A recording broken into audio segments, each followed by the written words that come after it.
تو آج جس صادق کا ذکر ہونا ہے وہ حضرت امام جعفر صادق رضی اللہ تعالیٰ عنہ ہیں، شہید کرب و بلا، راکب دوش مصطفیٰ، امام عرش مقام، امام ہمام، صحابی ابن صحابی، حضرت امام حسین رضی اللہ تعالیٰ عنہ کے پڑ پوتے، عظیم تابعی بزرگ امام جعفر صادق رضی اللہ تعالیٰ عنہ کی ولادت 17 ربیع الاول 80 یا 83 ہجری پیر شریف کے دن مدینہ پاک میں ہوئی۔ دن بھی پیر کا اور شہر بھی مدینہ، سبحان اللہ۔ آپ کا نام جعفر ہے اور کنیت ابو عبداللہ اور ابو اسماعیل ہے۔ آپ کی ولادت باسعادت 80 ہجری میں ہوئی۔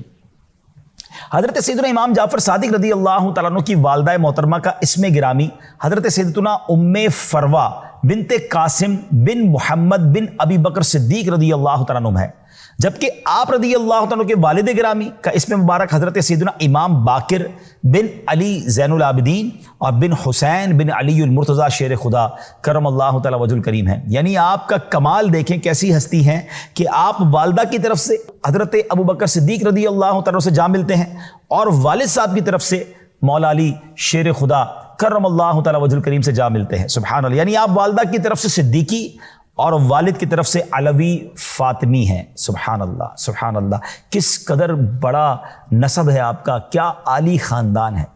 سچ گوئی کی وجہ سے آپ کو صادق کے لقب سے جانا جاتا ہے۔ اس کے علاوہ فاضل، طاہر بھی آپ رحمت اللہ تعالی کے القابات ہیں۔ آپ نے مدینہ منورہ کے مشک بار علمی فضا میں آنکھ کھولی، اپنے والد گرامی حضرت امام ابو جعفر محمد باقر اور حضرت سیدنا عبید اللہ بن ابی رافع، نواسہ صدیق اکبر حضرت سیدنا عروہ بن زبیر، حضرت سیدنا عطا اور حضرت سیدنا نافع علیہم الرحمہ کے چشمہ علم سے سیراب ہوئے۔ یعنی ان سب کی صحبتوں کا فیض آپ نے حاصل کیا اور 2 جلیل القدر صحابہ کرام حضرت سیدنا انس بن مالک اور سیدنا سہل بن سعد رضی اللہ تعالی عنہما کی زیارت سے مشرف ہونے کی وجہ سے آپ رحمت اللہ تعالی تابعی ہیں۔ یاد رکھیں، جو کوئی شخص ایمان کی حالت میں نبی پاک کا دیدار کر لے یا ان کی صحبت اٹھائے اور ایمانی کی حالت میں اس کا انتقال ہو جائے تو وہ صحابی ہو جاتا ہے، اور جو ایمان کی حالت میں کسی صحابی کا دیدار کر لے یا ان کی صحبت اٹھائے اور ایمان کی حالت میں ان کا وصال ہو تو وہ تابعی ہوتا ہے۔ ناظرین، ان کی دینی خدمات، کتاب کی تصنیف سے زیادہ مشکل افراد کی علمی، اخلاقی اور شخصی تعمیر ہے، اور استاد کا یہ سب سے بنیادی کردار ہوتا ہے۔ حضرت امام جعفر صادق رحمت اللہ تعالی کی صحبت میں رہ کر کئی شاگرد امت کے لیے منارہ نور بنے۔ آپ کے علمی فیضان سے فیضیاب ہونے والوں میں آپ کے اپنے فرزند امام موسیٰ کاظم، پھر امام اعظم ابو حنیفہ، امام مالک، حضرت سفیان ثوری، حضرت سفیان بن عیینہ رحمت اللہ تعالی علیہم کی یہ نام سر فہرست ہیں۔ آپ نام دیکھیں کون سے ہیں، اتنے بڑے علم کے سمندر وہ آپ سے فیضیاب ہوئے، آپ ان کے استاد ہیں۔ اللہ اکبر، کیسا آپ کا فیضان جاری ہے۔ اچھا، آپ کی خوف خدا اور آپ کے معمولات کیسے تھے؟ خوش اخلاقی آپ کی طبیعت کا حصہ تھی، جس کی وجہ سے مبارک لبوں پر ہمیشہ مسکراہٹ سجی رہتی تھی۔ جب کبھی ذکر مصطفیٰ ہوتا تو پیارے آقا علیہ الصلوۃ والسلام کی تعظیم اور ہیبت کی وجہ سے آپ کا رنگ زرد ہو جاتا۔ کبھی بے وضو حدیث بیان نہ فرماتے، نماز اور تلاوت میں مشغول رہتے یا خاموش رہتے، آپ کی گفتگو فضول گوئی سے پاک ہوتی۔ اللہ اکبر۔ ناظرین، ذرا آپ سوچیں کہ کیا شاندار شخصیت ہیں کہ آپ کی گفتگو جو ہے وہ فضول گوئی سے پاک ہوتی، زبان پر مسکراہٹ ہوتی، ذکر و درود ہوتا، اور آپ کے معمولات زندگی سے آباء و اجداد کے اوصاف جھلکتے تھے۔ نبی پاک کا ہی خاندان ہے نا۔ آپ کے رویے میں نانا جان نبی اکرم علیہ الصلوۃ والسلام کی شان کریمی، معافی جھلکتی تھی۔ گفتار سے صدیق اکبر رضی اللہ تعالیٰ کی حق گوئی کا اظہار ہوتا تھا، اور کردار میں شجاعت حیدری نظر آتی تھی۔ آپ کس قدر معاف کرنے والے تھے، عفو و درگزر کی ایک جھلک ملاحظہ کیجیے۔ ایک مرتبہ غلام نے ہاتھ دھلوانے کے لیے پانی ڈالا تو وہ پانی ہاتھ کی بجائے کپڑوں پر گر گیا۔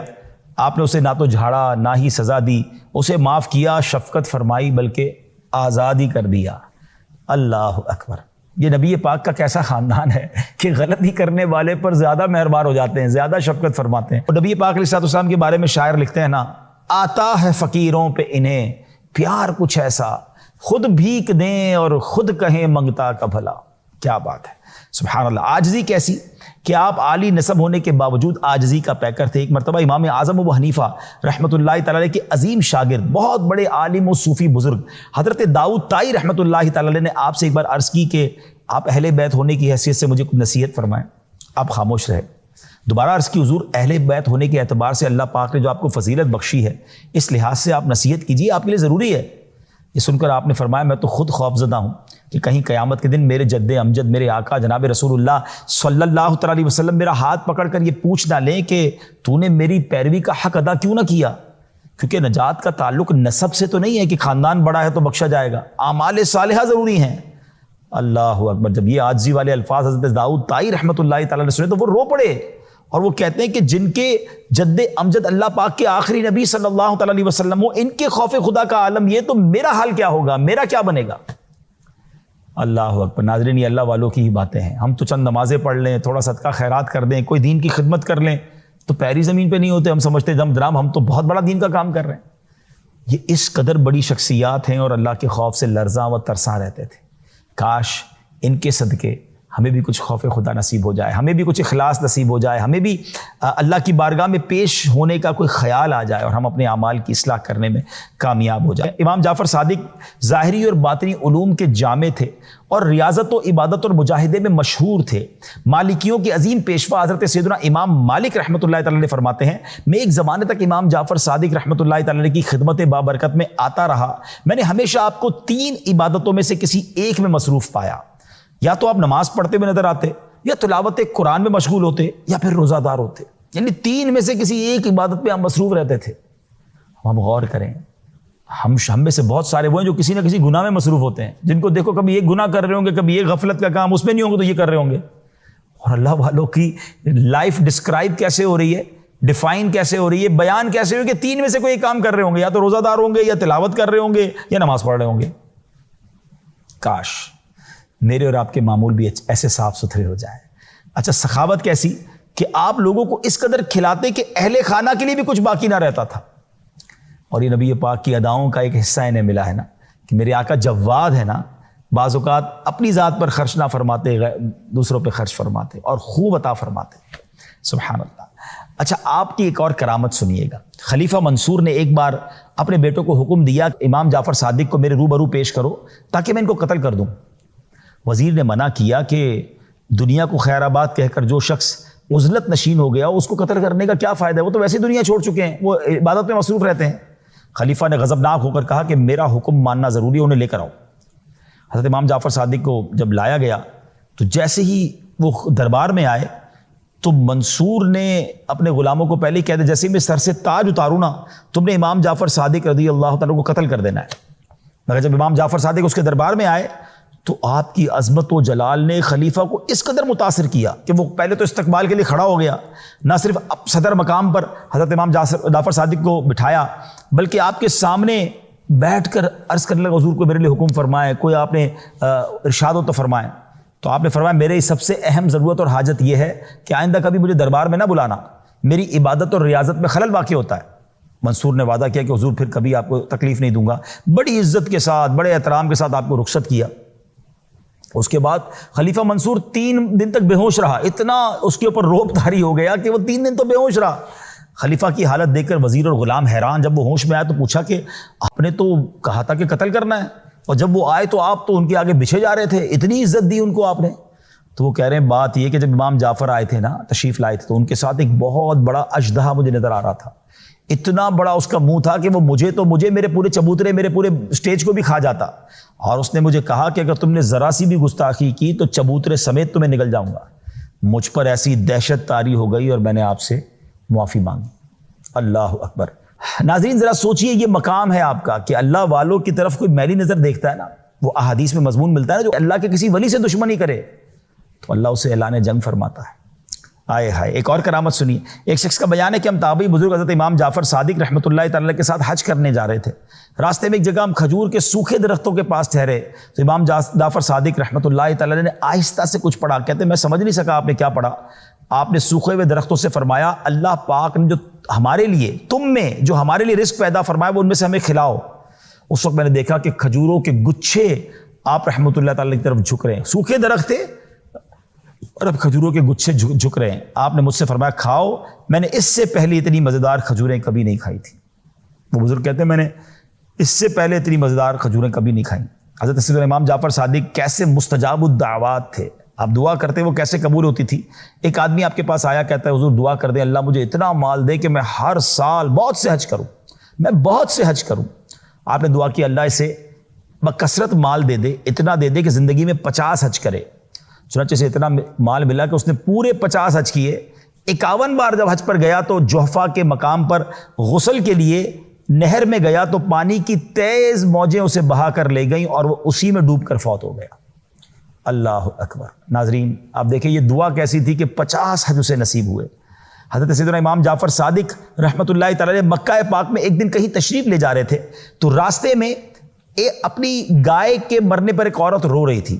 آپ رحمۃ اللہ تعالی نے فرمایا کیا تم یہ چاہتی ہو کہ اللہ پاک تمہاری گائے زندہ فرما دے؟ عورت نے عرض کیا آپ ہم سے اس طرح مذاق کرتے ہیں، حالانکہ میں پہلی مصیبت میں ہوں، میری گائے مر گئی ہے، میں رو رہی ہوں اور آپ مجھے کہہ رہے ہیں کہ گائیں زندہ اللہ پاک کر دے۔ تو آپ نے فرمایا میں مذاق نہیں کر رہا، اور پھر آپ رحمۃ اللہ تعالی علیہ نے دعا فرمائی اور اس گائے کے سر اور پاؤں کو پکڑ کر ہلایا تو وہ جلدی سے اٹھ کھڑی ہوئی۔ سبحان اللہ۔ چاہیں تو اشاروں سے اپنی کایا ہی پلٹ دیں دنیا کی، یہ شان ہے ان کے غلاموں کی، سرکار کا عالم کیا ہوگا۔ سبحان اللہ۔ اب آپ کے کچھ ارشادات سنتے ہیں۔ سیدنا امام جعفر صادق رحمۃ اللہ تعالی علیہ تقویٰ سے فرماتے ہیں کہ تقویٰ سے افضل کوئی زاد راہ نہیں، خاموشی سے بہتر کوئی چیز نہیں، جہالت سے بڑھ کر کوئی نقصان دہ دشمن نہیں، اور جھوٹ سے بڑی کوئی بیماری نہیں۔ ناظرین یہ بات سمجھنی ہے کہ آپ خود صادق ہیں، اتنا سچ بولتے کہ صادق کہلاتے، اور فرما رہے جھوٹ سے بڑھ کر کوئی بیماری نہیں ہے۔ مگر آج ہمارے معاشرے کا کیا حال ہے؟ پہلے تو کبھی کبھی لوگ جھوٹ بولتے تھے، اب تو ایسا لگتا ہے کبھی کبھی سچ بولتے ہیں۔ اتنا جھوٹ عام ہو گیا، اتنا جھوٹ عام ہو گیا، اور یہ جھوٹ ہمارے معاشرے کو دیمک کی طرح کھا رہا ہے۔ ہم تو سچے نبی کے امتی ہیں نا، مسلمان ہو کر کیسے جھوٹ اختیار کر سکتے؟ یہ جھوٹ برائیوں کی یوں سمجھیے جڑ ہے۔ نبی پاک علیہ الصلوۃ والسلام کی بارگاہ میں ایک شخص آیا، کہتا ہے حضور میں اسلام قبول کرنا چاہتا ہوں مگر میں اتنے سارے گناہ اتنی ساری برائیاں نہیں چھوڑ سکتا۔ نبی پاک نے فرمایا بس جھوٹ نہ بولنا۔ اس نے کہا ٹھیک ہے، یہ تو آسان ہو گیا، شراب بھی پیتا تھا، بدکاری بھی کرتا تھا، چوری چکاری بھی کرتا تھا، اس کو فرمایا جھوٹ نہیں بولنا۔ اس نے کہا ٹھیک ہے، ایمان لے آیا۔ دوسرے دن شراب پینے کے لیے جب شراب کھانے میں گیا تو سوچنے لگا میں شراب پی تو لوں گا، نبی پاک کے پاس آ کر جب پوچھیں گے کیا کیا تو میں کیسے بتاؤں گا میں شراب پی کر آیا۔ شراب پینے سے رک گیا، بدکاری کے لیے گیا، اسے خیال آیا کہ اگر میں نے کر لیا تو نبی پاک فرمائیں گے کہاں سے آئے ہو تو کیا بتاؤں گا، جھوٹ بولنے کا تو منع کیا ہے۔ بدکاری سے رک گیا، ایک ایک کر کے سارے گناہوں سے بچتا گیا۔ شام جب نبی پاک کی بارگاہ میں آیا تو عرض کرتا حضور آپ نے تو ایک گناہ سے روکا تھا، اس کی برکت سے میں سارے گناہوں سے بچ گیا۔ سچ بولے ناظرین، جی ہاں سچ کی برکتیں بہت زیادہ ہیں، آپ کی روزی میں برکت ہو جائے گی، آپ کے چہرے پہ نور آ جائے گا۔ ہاں سچے کے چہرے پہ نور ہوتا ہے، اس کا چہرہ بڑا حشاش بشاش فریش، جھوٹا بڑا مضطرب ہوتا ہے، ہاں بڑا بے چین ہوتا ہے، اس کے چہرے پہ رونق نہیں ہوتی۔ نبی پاک کا چہرہ دیکھ کر تو لوگ کہتے ہیں نہیں کسی جھوٹے کا چہرہ نہیں ہو سکتا، کلمہ پڑھتے مسلمان ہو جاتے۔ تو ایک طرف تو ہم کہتے ہیں سچی بات سکھاتے یہ ہیں اور اس نبی کے امتی ہو کر جھوٹ بولتے ہیں۔ امام جعفر صادق رحمۃ اللہ تعالی کی زندگی سچ پر مبنی، صادق کہلاتے آپ، صادق آقا کے خاندان سے ہے نا۔ کیا مجھے کوئی صادق کہتا ہے، آپ کو کوئی صادق کہتا ہے کہ یار یہ بندہ سچا ہے؟ سوچئے ہمارے بارے میں لوگ کیا کہتے ہیں۔ کاش لوگ کہیں کہ یار ہے پر اچھا امتی، بولتا ہے تو سچ بولتا ہے، جھوٹ نہیں بولتا۔ اللہ کرے کہ دل میں اتر جائے میری بات، سبحان اللہ۔ اور پھر حضرت ابوبکر صدیق اور حضرت عمر فاروق سے کیسا پیار تھا کہ حضرت امام جعفر صادق فرماتے ہیں کہ انا بریء ممن ذکر ابا بکر و عمر الا بخیر، یعنی اس شخص سے میرا کوئی واسطہ نہیں جو امیر المومنین حضرت سیدنا ابوبکر صدیق رضی اللہ تعالیٰ عنہ اور سیدنا عمر فاروق رضی اللہ تعالیٰ عنہ کا ذکر خیر و خوبی کے ساتھ نہ کرے۔ اللہ اکبر۔ آپ سوچیں کہ کس قدر کمال کی فرمان ہے، اور یہ صحابہ اور اہل بیت کا کمال کا آپس میں انٹریکشن تھا کہ وہ ایک دوسرے سے کس قدر پیار کرتے تھے۔ امام جعفر صادق رحمۃ اللہ تعالی علیہ نے کمال کی ایک اور فرمان عطا فرمایا۔ میں سمجھتا ہوں یہ دوست بنانے والے، فرینڈ سرکل بنانے والوں کے لیے تو شاندار مدنی پھول ہے۔ غور سے سنیے کس کو دوست بنانا ہے، کس کی صحبت میں بیٹھنا ہے۔ آپ فرماتے 5 قسم کے آدمیوں کی صحبت اختیار نہ کرو۔ نمبر 1، بہت جھوٹ بولنے والا شخص، کیونکہ تم اس سے دھوکہ یعنی چیٹنگ کھاؤ گے، اور وہ سراب یعنی صحرا میں پانی کی طرح نظر والی ریت جیسا ہے، وہ دور والے کو تیرے قریب کر دے گا اور قریب والے کو دور کر دے گا۔ یعنی جھوٹ بولنے والے سے دوستی نہیں کرنی ہے۔ واقعی وہ بعض اوقات جھوٹی باتیں کر رہا ہوتا ہے، بندے کو اتنے آسرے دے رہا ہوتا ہے کہ انسان پریشان رہتا ہے، ایسا دوست کس کام کا؟ تو جھوٹا دوست نہیں ہونا چاہیے۔ فرمان بے وقوف آدمی، اس کی صحبت میں بھی نہ بیٹھو، کیونکہ اس سے تمہیں کچھ حاصل نہیں ہوگا. وہ تمہیں نفع پہنچانا چاہے گا لیکن نقصان پہنچا بیٹھے گا. بے وقوف جو ٹھہرا. وہ آپ نے واقعہ سنا ہوگا نا کہ ایک بندہ جو ہے اس کا ایک ریچھ اس کا دوست تھا اور بڑی محبت کرتا تھا اس سے، وہ ریچھ سے بڑی محبت کرتا تھا. ایک دن وہ جا کر سویا تو بار بار اس کی ناک پہ مکھی بیٹھتی تھی. ریچھ اسے اڑاتا تھا کہ میرا دوست سو رہا ہے. دوبارہ مکھی بیٹھی، دوبارہ اڑایا. 3-4 بار اس نے کیا. بعد میں ریچھ کو بڑا غصہ آیا کہ یہ مکھی بار بار میرے دوست کو تنگ کر رہی ہے. بہت بڑا پتھر اٹھا کے لایا اور آخر کار اس نے مکھی کو مارنے کے لیے پتھر پھینکا. مکھی تو نہ جانے کہاں گئی، دوست چلا گیا کیونکہ بے وقوف تھا. تو بے وقوف سے دوستی نہیں ہونی چاہیے. نمبر 3، بخیل، کنجوس سے بھی دوستی نہیں ہونی چاہیے، کیونکہ جب تمہیں اس کی ضرورت ہوگی تو وہ دوستی ختم کر دے گا. موقع پڑے، کوئی ضرورت پڑے تو دوست ساتھ ہی نہ آتے تو کس کام کا وہ دوست.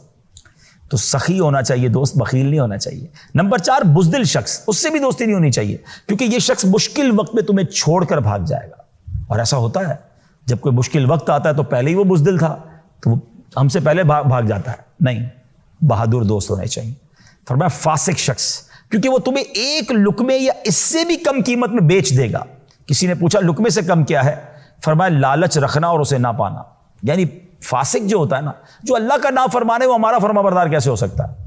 تو ہمیں اللہ والوں سے دوستی کرنی ہے، نیک لوگوں سے پیار کرنا ہے. بہرحال اللہ کرے یہ باتیں سمجھ آ جائیں اور ہم دوست بناتے ہوئے اس کا خیال رکھیں. امام جعفر صادق رحمۃ اللہ تعالی کو 68 برس کی عمر میں 15 رجب المرجب 148 ہجری کو کسی بد نصیب نے زہر دیا جو ان کی شہادت کا سبب بنا. حضرت امام جعفر صادق رحمۃ اللہ تعالی کا مزار پر انوار جنت البقیع میں اپنے والد محترم سیدنا امام باقر رحمۃ اللہ تعالی کے پہلو میں ہے. اللہ کریم تربت امام جعفر صادق پر اپنی کروڑوں رحمتوں کی بارش نازل فرمائے.